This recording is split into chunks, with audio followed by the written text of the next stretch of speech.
Assalamualaikum warahmatullahi wabarakatuh. Bismillahirrahmanirrahim. Ashhadu an la ilaha illallah wa ashhadu anna Muhammadar Rasulullah. Allahumma salli ala sayyidina Muhammad wa ala ali sayyidina Muhammad. Rabbi shrah li sadri wa yassir li amri wahlul 'uqdatam min lisani yafqahu qawli. Amin. Bismillahirrahmanirrahim. Salam jumpa kembali para sahabatku tercinta. Semoga kita semua dicintai oleh Allah Subhanahu wa ta'ala. Amin ya rabbal alamin. Alhamdulillahirabbil alamin. Di dalam episode yang ke-6 ini kita lanjutkan bacaan di dalam surat Al-A'raf ayat yang ke-7. A'udzu billahi minasyaitonir rajim. Bismillahirrahmanirrahim.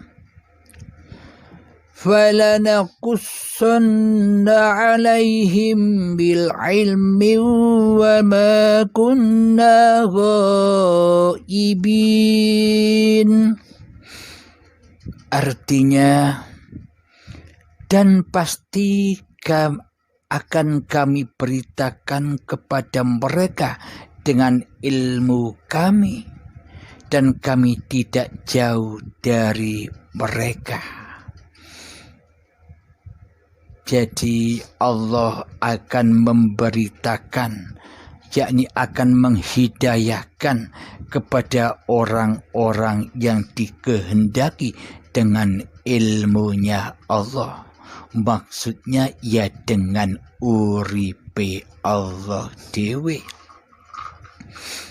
Karena Allah itu di mana-mana dan Allah tidak kemana-mana.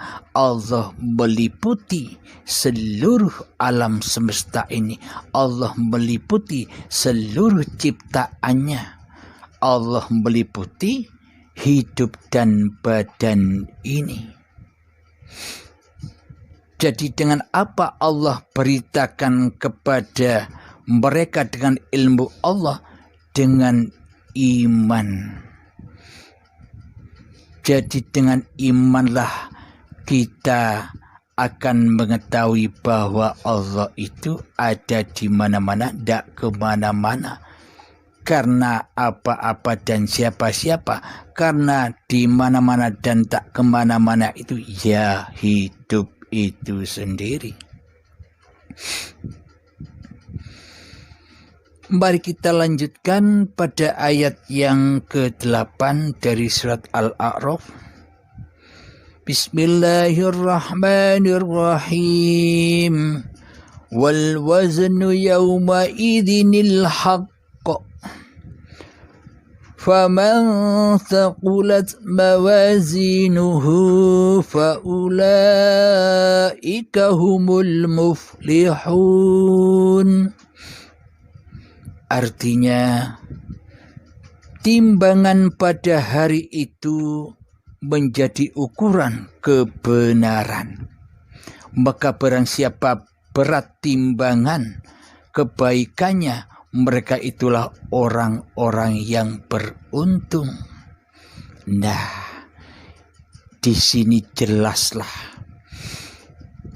Menurut syariat, timbangan hisab itu yang besok ketika badan sudah mati.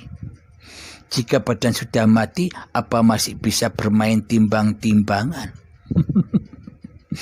Badannya saja sudah tidak ada, sudah mati, ya sudah tidak ada lagi timbang-timbangan. Jadi arti dari ayat yang ke-8 di dalam surat Al-A'raf ini, timbangan pada hari itu menjadi ukuran kebenaran. Maka barang siapa bertimbangannya, kebaikannya, mereka itulah orang yang beruntung. Kapan timbangan itu? Ya sekarang. Jadi pada hakikatnya kita sendiri, kita sudah bisa menimbang-nimbang diri kita sendiri. Kita berada di golongan mana? Kita menjadi kaumnya siapa? Kaumnya Nabi Muhammad sallallahu alaihi wasallam dan para nabi serta para rasul, atau menjadi kaumnya Fir'aun atau Namrud dan sebagainya, kaumnya iblis dan setan. Hati kita sekarang sudah tahu itu. Bagi Anda, bagi sahabat-sahabat yang sudah lama mengikuti pemaparan-pemaparan di channel Uripi Allah, sudah bisa menilai, sudah bisa menghisap sendiri, sudah bisa menimbang sendiri diri kita ada pada golongan kanankah atau diri kita berada di dalam golongan kiri. Kita sendiri yang tahu. Jadi timbangan itu sudah ada saat ini. Sudah kita ketahui di saat kehidupan ini. Bagi orang-orang yang ditunjuki Allah akan tahu itu. Maka dari itu, bagaimana mungkin kita bisa bermain timbang-timbangan sementara kita sudah kembali ke rahmatullah, sudah kembali rojiun kepada Allah, badan dan hidupnya sudah kembali kepada Allah. Jadi inilah bukti timbangan pada hari itu, berarti kan timbangannya sekarang. Hati kita bisa menimbang-nimbang sendiri. Jadi saya ini berada di golongan yang selamat apa masih di golongan yang tersesat? Timbanglah sendiri. Bila sudah Anda ketahui, bila Anda berada di golongan yang tersesat, masih menyembah hawa nafsunya, masih wujud nyata hawa nafsunya daripada Tuhannya, berarti itu di dalam golongan yang tersesat. Maka jika sudah sadar bila Anda masih berada di dalamnya, maka bergegaslah, maka berhijrahlah. Seperti hijrahnya Kanjeng Nabi Muhammad dari alam kegelapan menuju ke alam yang terang benderang.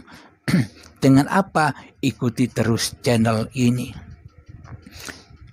Dan mohonlah petunjuk kepada Allah Subhanahu wa Ta'ala. Bagi orang-orang yang sudah ada pada golongan yang selamat, maka yo menang-menang wae. Diam-diam saja, jangan merasa diri yang selamat. Karena bila manusia masih merasa diri yang selamat, berarti hakikatnya ia belum selamat. Jadi hakikatnya orang-orang yang selamat itu orang-orang yang sudah tidak tahu dirinya sendiri, karena ia sudah pulang ke rahmatullah. Itulah orang-orang yang selamat, yang mana di hatinya yang ada hanya Allah, bukan hawa nafsunya yang ada. Jika yang nyata, yang wujud, yang hidup, yang kuasa di hatinya hanya Allah, maka kan sudah lenyap, maka sudah adam kemanusiaannya. Itulah orang-orang yang selamat, orang-orang yang tidak merasa dirinya selamat. Namun bagi orang-orang yang merasa sudah paham, yang merasa dirinya sudah selamat, itu pada intinya belum selamat. Karena yang masih paham, karena yang masih merasa selamat, masih hawa nafsunya sendiri, masih ditunggangi oleh iblis dan setannya di hatinya. Alhamdulillahirabbil alamin. Mari kita lanjutkan pada ayat yang ke-9 dari surat Al-A'raf. Bismillahirrahmanirrahim. ومن خفت موازينه فأولئك الذين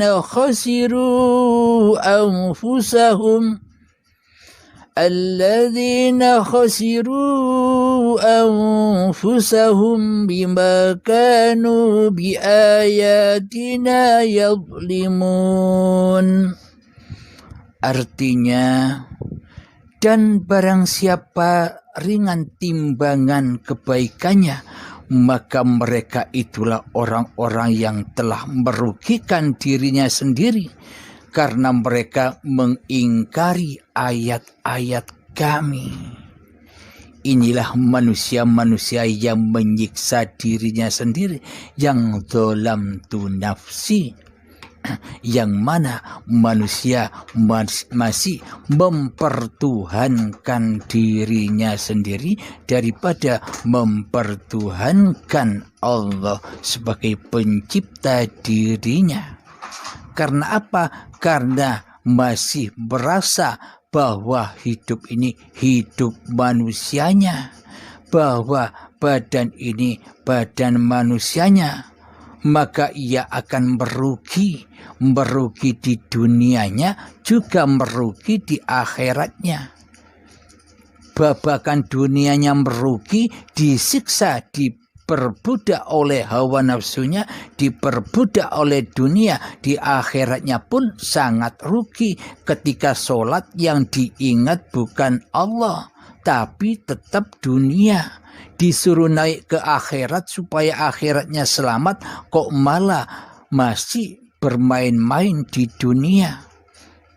Tidak akan pernah bisa sholat, tidak akan pernah bisa mengabdi kepada Allah bila ia masih merugikan dirinya sendiri karena tidak mengikuti ayat-ayatnya Allah, karena hatinya selalu mentauhidkan hawa nafsunya daripada mentauhidkan Tuhannya, karena mereka mengingkari ayat-ayat kami. Seolah-olah di alam semesta ini, seolah-olah alam yang ada di dalam diri manusia kita sendiri ini, seolah-olah ayat-ayat hawa nafsu, ayat-ayat diri kita, cerita-cerita diri kita, aktivitas-aktivitas diri kita, sholat-sholat diri kita, ibadah-ibadah diri kita, semuanya diakui oleh diri kita. Inilah bukti bahwa kita selama ini mengingkari ayat-ayatnya Allah. Karena apa? Karena seolah-olah badan-badan inilah yang bisa mewujudkan ayat-ayat itu. Seolah-olah badan-badan inilah yang bisa membuat ini dan bisa membuat itu. Seolah-olah badan inilah yang bisa menciptakan ini dan yang bisa menciptakan itu.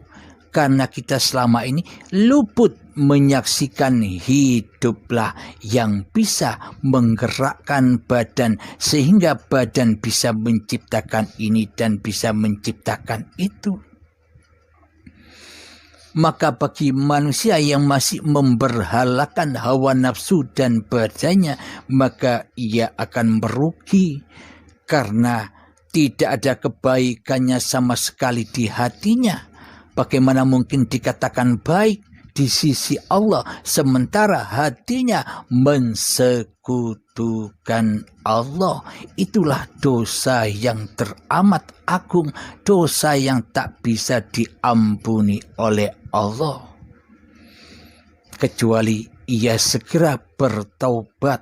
Kapan? Ya sekarang, jangan nunggu nanti ajal menjemput. Berlomba-lombalah dengan ajalmu. Jadi berlombalah, carilah iman itu sebelum kedahuluan datangnya ajal menjemput. Agar apa? Agar di dunia kita selamat, akhiratnya pun juga selamat. Agar di dunia ini kita sudah tahu jalan kemana kita harus pulang. Agar di dunia ini kita tahu kemana arah kita kembali? Ke rahmatullah. Alhamdulillahirabbil alamin. Semoga saya khususnya dan kita semua pada umumnya, semoga kita semua bersama di dalam umatnya Kanjeng Nabi Muhammad sallallahu alaihi wasallam yang selalu mengaplikasikan contoh-contoh yang sudah diajarkan oleh Kanjeng Nabi Muhammad sallallahu alaihi wasallam di dalam berketuhanan, di dalam iman. Alhamdulillahirabbil alamin. Rabbana atina fid dunya hasanah wa fil akhirati hasanah wa qina adzabannar. Wa sallallahu ala sayyidina Muhammad wa ala alihi wa sahbihi wasallam. Walhamdulillahirabbil alamin. Akhir kalam, assalamualaikum warahmatullahi wabarakatuh.